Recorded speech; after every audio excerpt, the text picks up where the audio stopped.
प्रस्तुत कर रही हैं, जिसका विषय है दिव्यांगता में सशक्तता। तो आइए हम देखते हैं। बधाई हो, आपको बेटी हुई है। क्या बेटी हुई है? हाँ, परंतु ये देख नहीं सकती, ये दृष्टिहीन है। क्या? एक तो बेटी हुई है, ऊपर से देख भी नहीं सकती। इसको तो दुनिया वाले ताने दे दे के मार देंगे। और वैसे भी मेरी माँ को तो पोता चाहिए था, बेटा चाहिए था। बेटी को तो वो कभी अपनाएगी ही नहीं। लोग क्यों बेटियों को बेटों के बराबर नहीं समझते? दृष्टिहीन होना कोई अभिशाप नहीं है, वो भी हमारे समाज का एक हिस्सा होते हैं। दृष्टिहीन के साथ एक समान व्यवहार करेंगे तो उन्हें भी ऐसा लगेगा कि वो भी इस समाज का एक हिस्सा है। आप इस समाज में रहते हैं तो दृष्टिहीन को किसी को भी खुद से कम मत समझिए, सबका सम्मान कीजिए और सबके बराबर चलिए। अगर आप इसको पढ़ाएंगे लिखाएंगे, ये भी अपने जीवन में आगे बढ़ सकती है। सरकार ने दिव्यांग बच्चों के लिए भी, दृष्टिहीन बच्चों के लिए भी एक अलग से विद्यालय बना रखा है। आप उसमें इसका दाखिला करवा सकते हैं और इसे बहुत आगे तक बढ़ा सकते हैं। मैं एक बाप हूँ और मैं हमेशा अपनी बेटी का साथ दूंगा, इसको पढ़ाऊंगा, लिखाऊंगा और जरूर कामयाब इंसान बनाऊंगा। धन्यवाद। कुछ फूल दुनिया में यूं ही नहीं आया करते, रंग दे बसंती वो यूं ही नहीं उड़ाया करते। बड़ी जिम्मेदारी होती है ये जहां महकाना, कुछ फूल दुनिया में यूं ही नहीं आया करते। विकलांग होना, दिव्यांग होने का अर्थ ये नहीं है कि वो किसी भी तरह से असक्षम है।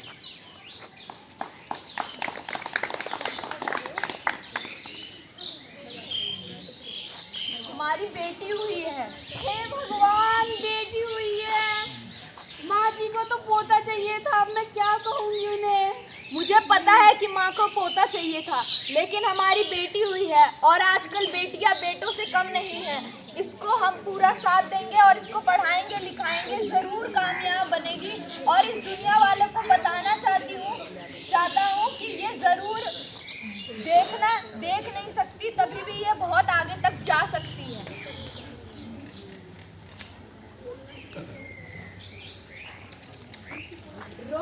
मैं अपनी माँ को समझा लूंगा और जरूर इसका साथ देंगे हम दोनों मिलके।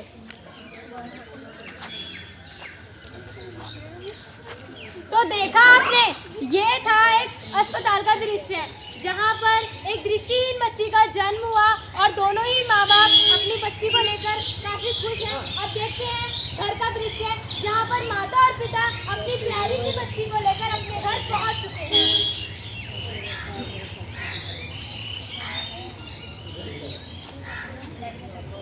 हाय वीरा, किसी हाँ तू? मैं ठीक हूँ, तू बता कैसी है? मैं भी ठीक हूँ। तने मेरा हैप्पी थ्री के घर छोड़ा हुआ है। यो तो तुमने बड़ी खुशी की खबर सुनाई से। आज तुम्हारे घर पे भी खुशी की लड्डू खाते हैं। ये क्या बात है? हमारे घर पे भी आज पोता आने वाला है। अच्छा, पोता आने वाला है। खुश रहो। राती बन गई। हाय, मैं तो कितनी खुशी की खबर सुनाई था ने मेरे को। तारी पोती हुई से, छोरी हुई से हमारे घर। छोरी हुई से? हाय राम, ये क्या सुना दिया तुमने? मैंने तो थारे से छोरा बोलिया था और ये छोरी का मेरे सर पे लाके डाल दी। छोरी कोई पाप तो ना से, कलंक तो ना से, पर छोरी हुई से उससे बड़ी समस्या ये है कि ये देखना चाहिए। देखना चाहिए? मैं विराई हो के कहना है। हाँ, हमारी बेटी देख नहीं सकती। एक तो छोरी ऊपर से है, 4 लोगों में तो मन में लड्डू की तू ही बड़ी से, तू आशीर्वाद दे अपना इसको, ये कामयाब जरूर बनेगी। अगर तू ही इसका साथ नहीं देगी तो दुनिया वाले तो क्या ही इसका साथ देंगे। अरे मैं इस दृष्टिबाधित का क्या साथ दूं? ये तो मेरे घर पे बोझ है। ये भी तो हमारे परिवार का हिस्सा है। आजकल छोरी छोरों से कम तो ना है ना। कम तो को ना, पर छोरा ही तो आगे वंश बढ़ाता है हमारा। अब आप दोनों इसको आशीर्वाद नहीं दे सकते तो कोई बात नहीं, हम दोनों इसका साथ देंगे। मैं इसका बाप भी और इसका साथ दूंगा और ऊंचा तक इसको लेके जाऊंगा और तुझे भी अपनी पोती में जरूर हाथ देगा। और तू ऐसे गुस्सा मतलब इसका साथ देना। मेरी नजरों के सामने से तुम दोनों अभी चले जाओ। मैं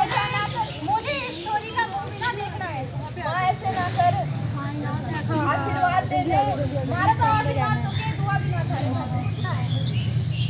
आप ऐसा मत माँ ऐसे ही बोले हैं तू अपना और तू छोरी का करना भी है ताने ना खसरी सारी बात ताने ही कहूँगी और हम अपनी बेटी का हमारे को नहीं पता तो छोरी करके लावांगे वो। चल अब यहाँ पे मेरे से बात मत करिए तू। मैं भी तारे घर बैठा नहीं आई थी आई है चादी बोलने लग रही है।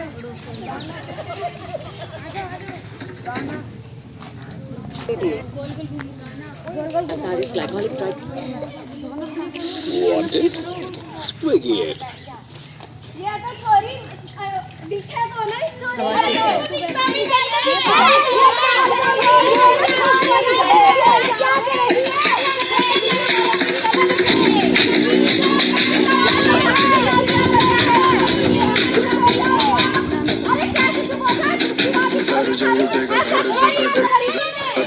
कहाँ पे बचेगा गिरेगा गिरा तो चिरेगा छिपा तो मिलेगा मिला तो मरेगा जाग भाग भाग बच सके तो बच गया। तो देखा आपने इस घर की कहानी और अब हम देखते हैं अपनी बच्ची को इस काबिल बनाया और देखते ही देखते समय 20 साल बाद हम देखते हैं कि किरण की जिंदगी कैसी है। इसके बाद कुछ बजाना चश्मा का इसका चश्मा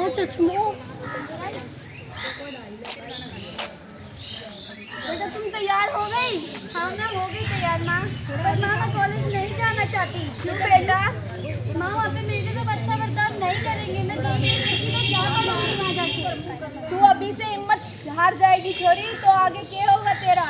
अभी तो दुनिया से तेरे को और लड़ना है बहुत ऊंचाई तक जाना है। पापा दुनिया वाले मेरा साथ नहीं देंगे। क्यों नहीं देंगे?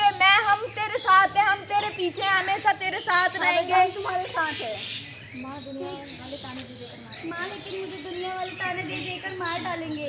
दुनिया को छोड़ बस हमारे पे भरोसा रख हम तेरे साथ हैं हम तेरे साथ हमेशा रहेंगे। और तू पढ़ाई पे ध्यान दे दुनिया वाले को छोड़ दे वो कुछ भी बोले उन पे ध्यान मत दे।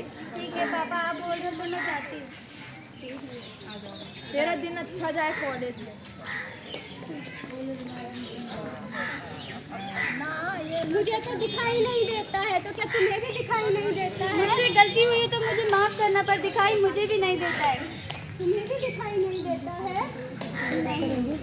अच्छा मेरा यहाँ पे कोई दोस्त नहीं है और मैं भी यहाँ पे नहीं आई हूँ। तो चलो हम एक दूसरे का सहारा बनते हैं।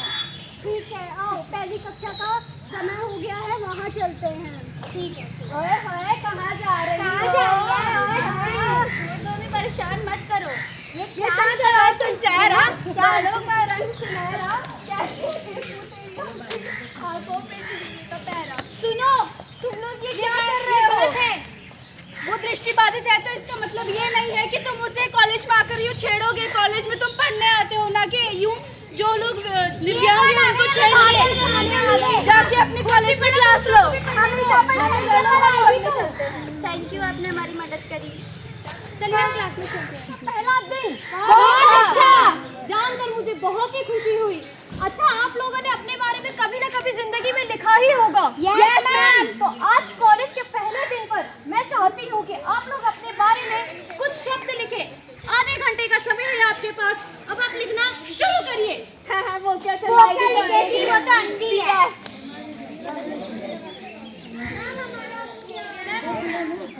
उनको हो गया उन्हें तो दिखाई भी नहीं देता।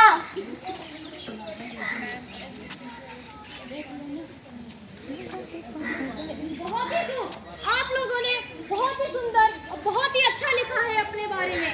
आप लोग भले ही दृष्टिहीन हैं, लेकिन आपकी काबिलियत इस चीज को नहीं रोक सकती।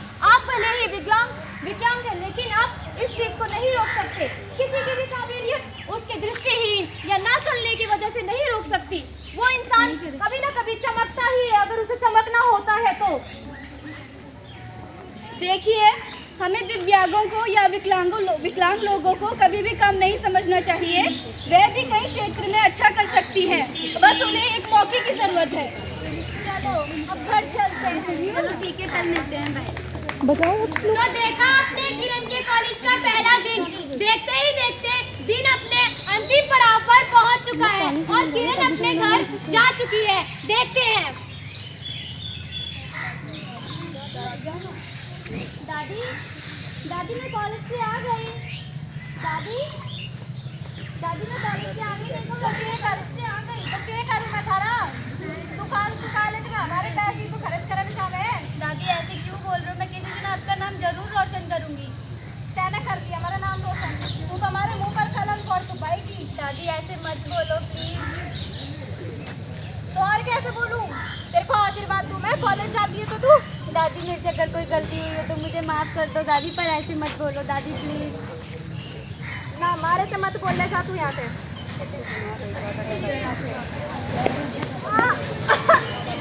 दादी क्या हुआ आपको? दादी अच्छा मेरी नजरों के पास। दादी ऐसे मत बोलो दादी। रुको मैं अच्छा। रुको दादी, मैं डॉक्टर को कॉल करती हूँ। तू तो आंधी है, तू की क्या कॉल करेगी? बचाओ। दादी मैं कुछ करती हूँ। Hello hello doctor. Hello. Hello doctor, मेरे घर आ जाओ, मेरी दादी को कुछ हो गया है। डॉक्टर जल्दी आओ। जी मैं अभी आता हूँ।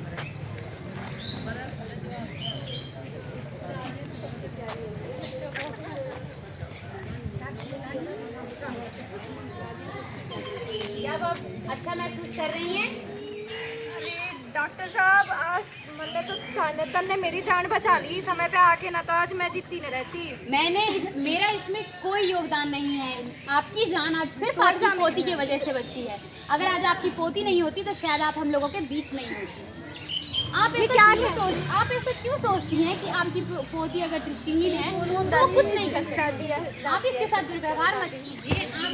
ये आपकी पोती है, ये आपके परिवार का हिस्सा है। आप सम्मान कीजिए और साथ में रहिए। अरे ये तो अंधी है, ये क्या करेगी आगे चल के? अगर आप इसका साथ देंगे तभी ये जीवन में आगे बढ़ पाएगी। बिना आपके आशीर्वाद के ये कुछ नहीं कर पाएगी। रे बिना आंखों के देखेगी कैसे? वो सब कुछ करेगी, बस आप उसका साथ दीजिए। मुझे आपसे पूरी उम्मीद है कि आप उसका साथ जरूर देंगी। चल डॉक्टर धन्यवाद। दादी अब आप कैसा एहसास कर रही हैं? मैं तो ठीक ही कर रही हूँ, तू बता तन्ने कॉल करिया तो डॉक्टर को? दादी मैं सब कुछ कर सकती हूँ जो नॉर्मल इंसान कर सकता है। चल छोड़ी, मैं थारे थे ना माफी मांगनी चाहूँ आज। दादी माफी की कोई बात नहीं है। आप ना छोड़ी, मैंने आज तक थारे को कितने ताने मारे, कितना बुरा भला कहा, फिर भी तू मेरी आज मदद कर रही है। तन्ने मेरी जान बचाई। आप बड़े हो, मैं आपके लिए इतना कर सकती हूँ दादी। चल धन्यवाद। तो दादी धन्यवाद। पूरे नाटक में हम सिर्फ यही बताना चाह रहे थे कि जब हमारे घर में किसी बच्चे का जन्म होता है, कोई बच्चा जब जन्म लेता है तो बहुत सी खुशियाँ होती है। लेकिन जिस क्षण हमें ये पता चलता है, जब हमें ये पता चलता है कि वो बच्चा दिव्यांग है या किसी तरह से सक्षम नहीं है, या वो बोल नहीं सकता, या वो सुन नहीं सकता, या वो देख नहीं सकता, किसी भी तरह से अगर वो विकलांग है तो हमारी खुशी क्यों मायूस हो जाती है? हम क्यों मायूस हो जाते हैं? अगर बच्चा दिव्यांग है, विकलांग है, इसका मतलब ये नहीं है कि वो जीवन में आगे कुछ नहीं कर सकते। जैसे हम आगे बढ़ सकते हैं वैसे कोई भी दिव्यांग बच्चा भी आगे बढ़ सकता है। तो इस बेसिस पे जज करना, उनको ये कहना कि वो आगे नहीं बढ़ सकते, उन पर हंसना, उनका मजाक उड़ाना, ये सब हमें नहीं करना। पूरे नाटक से हम आप सबको यही बताना चाहते थे कि दिव्यांग भी सक्षम है।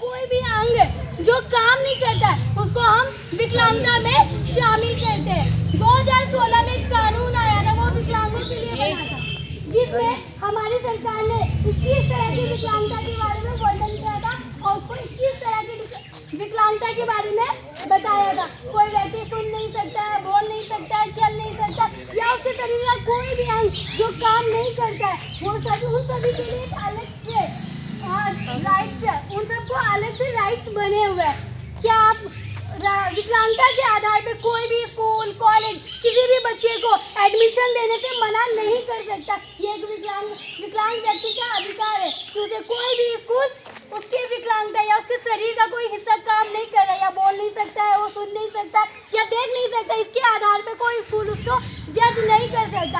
अगर कोई स्कूल, कॉलेज ऐसा करता है तो बाकायदा उसको दंड स्वरूप उसकी कई सारी पनिशमेंट दी गई है हमारे लॉ के अकॉर्डिंग।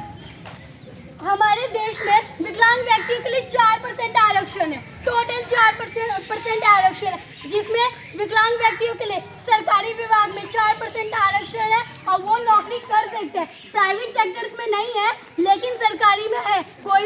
पढ़ सकता है, लिख सकता है, उसके जो भी व्यक्ति अगर कोई बोलने में असक्षम है या सुनने में दिक्कत है, तो उनका पहले से एक सेक्टर बना हुआ है, वहाँ पे उनको काम मिल सकता है।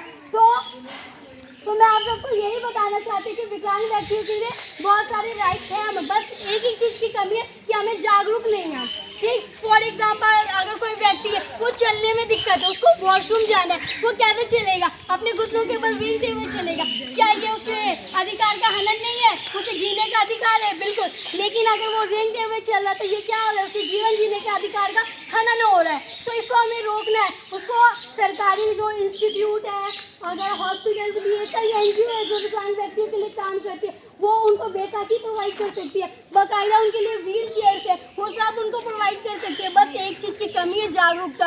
अगर आप लोगों के माध्यम से जो व्यक्ति विकलांग है उनको 1% भी हेल्प मिल जाएगी तो उनके जीवन में कहीं ना कहीं पर तो सुधार होगा, 0.5% तो सुधार होगा। तो बस आप लोगों का एक साथ की ज़रूरत है। अगर आप लोग एक कदम आगे बढ़ाइएगा तो उनके जीवन में कुछ तो सुधार आएगा। थैंक यू, धन्यवाद।